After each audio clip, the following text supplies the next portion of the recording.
Kasi hindi na pala tayo magla-live, recording na lang ito. Naka-record na po tayo. Start na po tayo. Kasi nawawala ng 30 days after yung ating live. Kaya ano na lang. Sige, start na tayo. I-lead ninyo tapos tuloy-tuloy na. Total, meron naman ng ano sa media, di ba?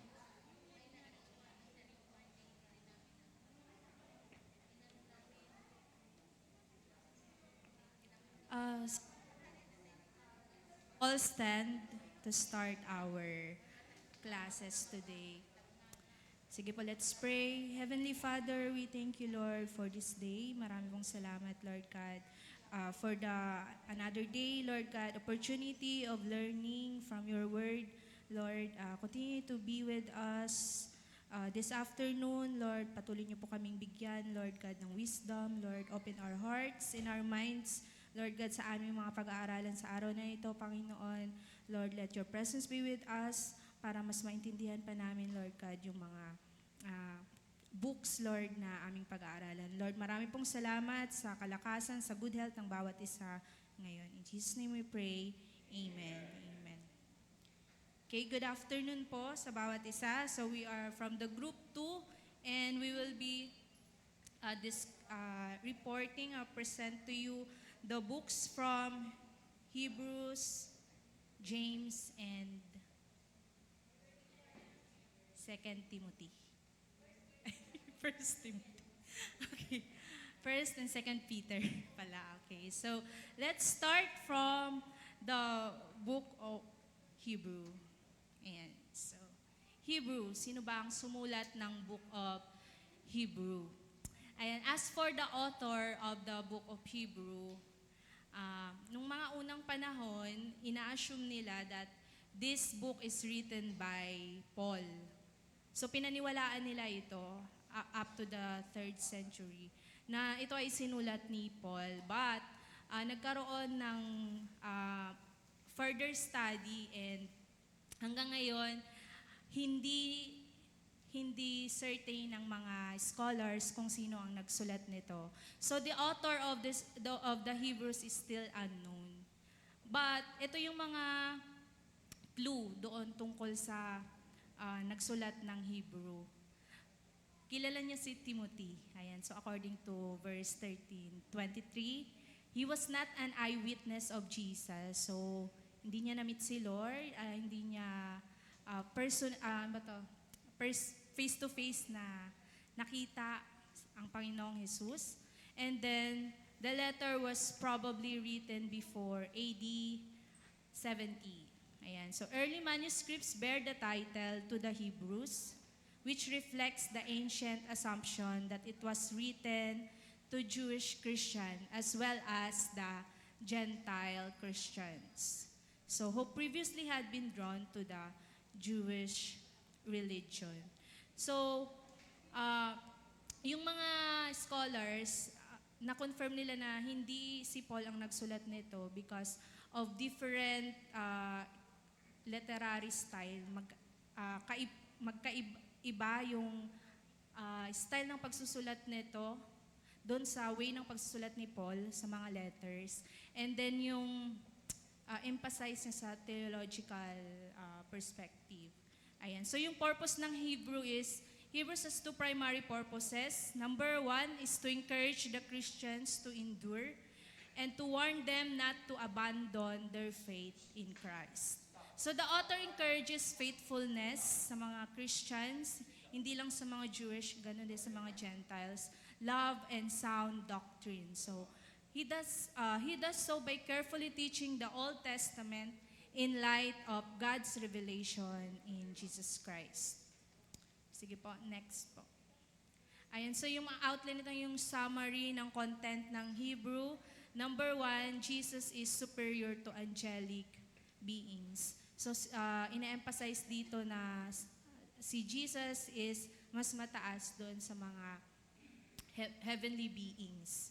Ayan, nasa Hebrews 1:1 and 2, chapter 2, verse 18. Then number 2, Jesus is superior to the Mosaic law. So, yung pagdating ni Jesus, yung kanyang dala-dala na word is more than doon sa law ni Moses. And then, call to faith and endurance. So, it encourages the Christians na magpatuloy at hindi sumuko sa kanilang Christian faith. And then, number 4, concluding encouragements and remarks sa verse 13:1 to 25. So application, the letter to the Hebrews makes clear that only one person deserves to hold the primary place in our lives. So si Jesus lang yan. While we are busy idolizing our move up to the corporate ladder or placing all our lives in our kids, Jesus offers us a better position, a better priest, a better covenant, and a better hope, and a better sacrifice. So only when we give Jesus His rightful place in our lives, dun lang everything else in our life fall into its rightful places. So, yan po ang tungkol sa Book of Hebrew. And here is the video, the summary of the Book of Hebrew.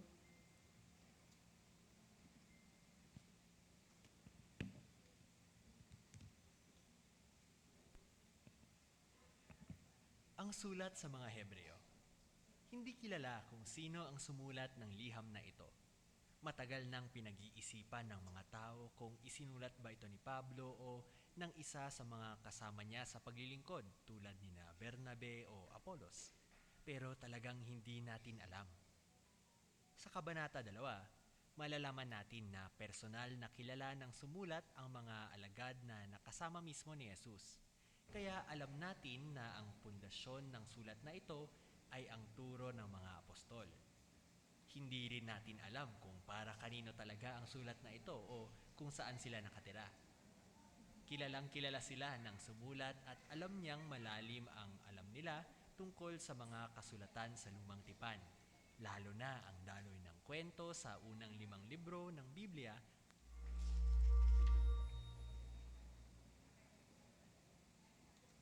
Ang sulat sa mga Hebreo. Hindi kilala kung sino ang sumulat ng liham na ito. Matagal nang pinag-iisipan ng mga tao kung isinulat ba ito ni Pablo o ng isa sa mga kasama niya sa paglilingkod tulad ni na Bernabe o Apolos. Pero talagang hindi natin alam. Sa Kabanata 2, malalaman natin na personal na kilala ng sumulat ang mga alagad na nakasama mismo ni Jesus. Kaya alam natin na ang pundasyon ng sulat na ito ay ang turo ng mga apostol. Hindi rin natin alam kung para kanino talaga ang sulat na ito o kung saan sila nakatira. Kilalang kilala sila ng sumulat at alam niyang malalim ang alam nila tungkol sa mga kasulatan sa Lumang Tipan, lalo na ang daloy ng kwento sa unang 5 libro ng Biblia, ang Torah. Alam nila kung paano naging bansang Israel ang pamilya ni Abraham. Kung paano sila pinalaya ni Moses mula sa pagkaalipin sa Egypt papunta sa bundok Sinai, kung saan nila tinanggap ang Torah at nakipagkasundo sila sa Diyos. At sa lugar na yon sila nagtayo ng banal na tolda. Dito nag-aalay ang mga pari. At pati ang paglalakbay nila sa disyerto papunta sa lupang pangako. Pinapalagay ng sumulat na alam ng mga mambabasa ang lahat ng mga detalye tungkol sa mga kwentong ito. Kaya malamang na mga Kristiyanong Hebreo ang kausap niya dito. Diyan kinuha ang pangalan ng librong ito. Mapapansin natin mula sa Kabanata 10 na humaharap sa pagpapahirap ang komunidad ng mga Kristiyanong ito at ang iba ay nakulong pa dahil sa kanilang kaugnayan kay Jesus. Kaya ang ilan sa kanila ay tumatalikod kay Jesus at tuluyan nang iniwan ang pananampalataya. At ipinapaliwanag nito ang layunin at balangkas ng sulat na ito. Una, mayroon itong maikling panimula na sinusundan ng 4 na bahagi kung saan inihahambing at ikinukumpara si Jesus sa mga pangunahing tao at pangyayari sa kasaysayan ng Israel. Unang kinumpara si Jesus sa mga anghel at sa Torah. Pangalawa, kay Moses at sa lupang pangako. Pangatlo, sa mga pari at kay Melkisedek. At panghuli, sa mga alay at sa kasunduan. At may 2 pangunahing layunin ang sumulat sa lahat ng mga paghahambing na ito. Ang unang layunin ay itaas si Jesus bilang higit sa kahit na sino o anong bagay. Pinapakita din sa sulat na dapat talagang magtiwala at magtapat kay Jesus. Pero ito ang pangalawa niyang layunin, ang hamunin ang mga mambabasa na manatiling tapat kay Jesus sa kabila ng pagpapahirap. Kaya naglalagay siya ng babala sa bawat bahagi na huwag tatalikuran si Jesus. Tara, tingnan natin ngayon kung paano niya ito ipinaliwanag. Makikita nating itinaas si Jesus sa unang pangungusap pa lang sa simula ng sulat. Noong unang panahon, nangusap ang Diyos sa ating mga ninuno sa magkakaibang paraan. Pero ngayon, sa mga huling araw, nagsalita na siya sa atin sa tulong ng kanyang anak. Sinasabi ng sumulat na higit pa si Jesus sa lahat ng mga naunang paraan ng pagpapahayag ng Diyos sa kanyang sarili sa Israel. Pagkatapos may sinabi siya na talagang nakakamangha. Si Jesus ang nagliliwanag na kaluwalhatian ng Diyos at siya ang eksaktong larawan ng pagiging Diyos. Ibinibigay ng mga paglalarawan na ito